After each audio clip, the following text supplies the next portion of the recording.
Representative Cori Bush discussed medical abortion. Medical abortion. Oh, this will be a fun new term that we get to hear all the time. Medical abortion. This is incoherent. Really? I haven't seen this yet. I have no idea what is happening here. Okay. Oh boy. But here she is. Mifepristone is used worldwide and already accounts for over 50% of abortions in this country. Oh, good. Medication abortion is a lifeline. It's a lifeline for the person working multiple jobs who can't afford to take a day off. It's a death line for the baby. Let's not forget that part, okay? But it's a lifeline if it's an inconvenience to be having this child. For the baby. But for the baby, it's a death line. You said that like with a lot of confidence, like you know. Yeah, like I know there's a that's going to baby kill involved. I do, yes, yes. Wait. I'm going to say it's not going to be a Volkswagen. It's not going to. Or a Buick or a clump of broccoli. Listen to you. I know. You're a scientist? Going way out on a limb. I'm not a scientist. Okay. I'm not a biologist. All right. But there's a couple of things I'm fairly certain about. Okay. Let's see the rest. Multiple jobs who can't afford to take a day off work because wages are too low or they don't have paid sick leave. Oh, well, it's a lifeline for the mom of two who can't afford child care or who can't find that affordable child care.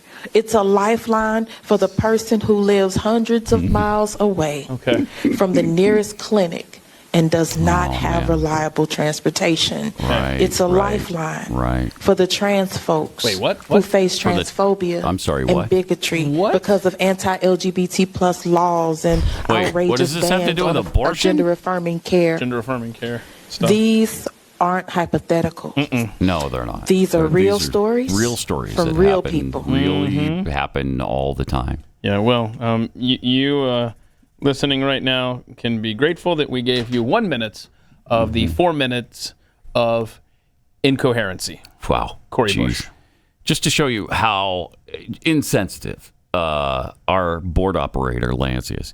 He actually said in my ear, when Cori Bush was saying there wasn't time for this and wasn't time for that, they did have time to make the baby, right? They had time for the sex. Yeah. They fit that somewhere in their busy schedule. They did have the sex. But there can be no consequences from that, Lance. Yeah, but I mean, depending, that could have been, like 2.5 minutes. It's not like a whole day off of work. Right.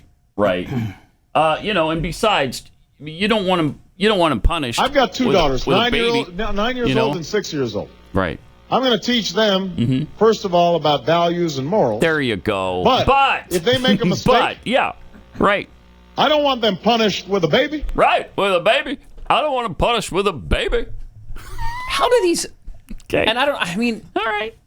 The level of incompetence and idiocy in our U.S. Congress, it's constantly on display.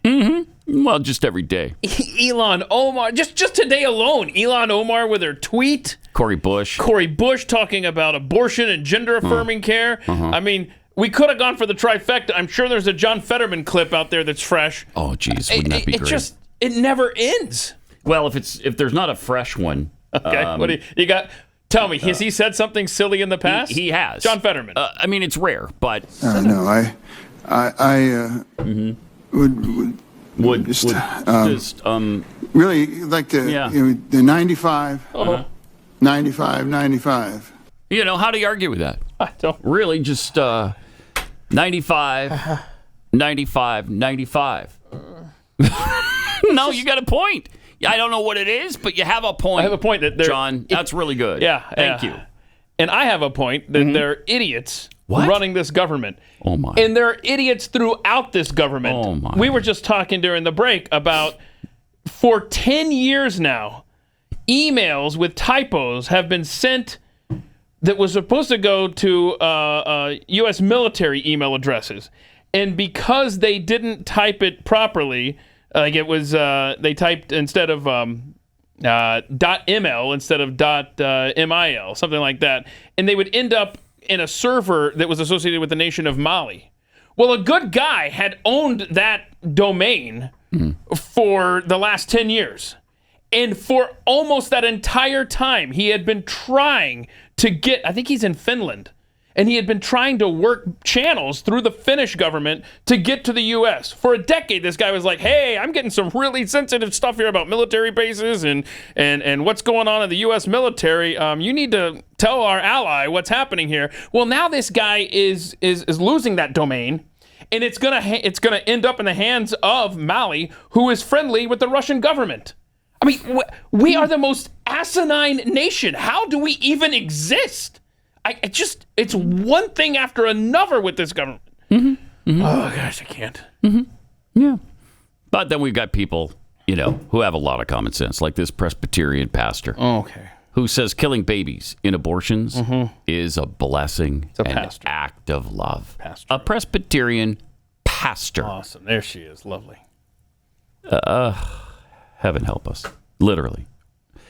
Killing an unborn child because she's a girl is, quote, a moral good, unquote. Killing an unborn boy because he has Down syndrome is, quote, an act of love, unquote. Killing an unborn baby just because you forgot to use birth control and don't want to be a parent, well, that's an act of grace and a blessing. That's the message from a Presbyterian pastor who has made it her mission to share with Christians across the United States. Of course, the Reverend Rebecca Todd Peters doesn't mention killing or babies in her sermon promoting abortion on demand.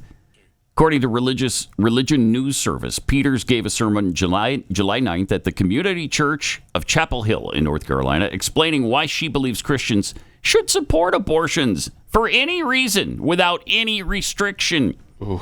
Abortion is a moral good. Abortion is an act of love. Abortion is an act of grace, she told the congregation. Abortion is a blessing. Wow. Jeez. Wow. Storm clouds above her head? Is there any brimstone in the forecast for the Chapel Hill area? That is absolutely despicable and evil. It's evil. People doing this in the name of God, that is discussed in the Bible. It's not a good thing. Okay? I'm not judging this person's soul, where this person is going, but I do know it's evil. I do know she's in trouble. And that's between her and her maker. Maybe she'll repent of this, but holy cow. That is outrageous. And we're seeing all kinds of this stuff lately. It is an upside down world, and we just need to be aware of that, and we need to do our part to put it back right. We also have this story about communist China reportedly rewriting the Bible, calling Jesus a sinner. No, but there's much more on that. We'll tell you about this coming up in a few minutes. Holy cow. Mm-hmm. It just doesn't end with this stuff. I know. I mean, what is it with the blasphemy lately? Bro. Wow, people are really trying hard. Do you hate scrolling social media for the important news stories? Well, subscribe to our newsletter. Go to theblaze.com/newsletter.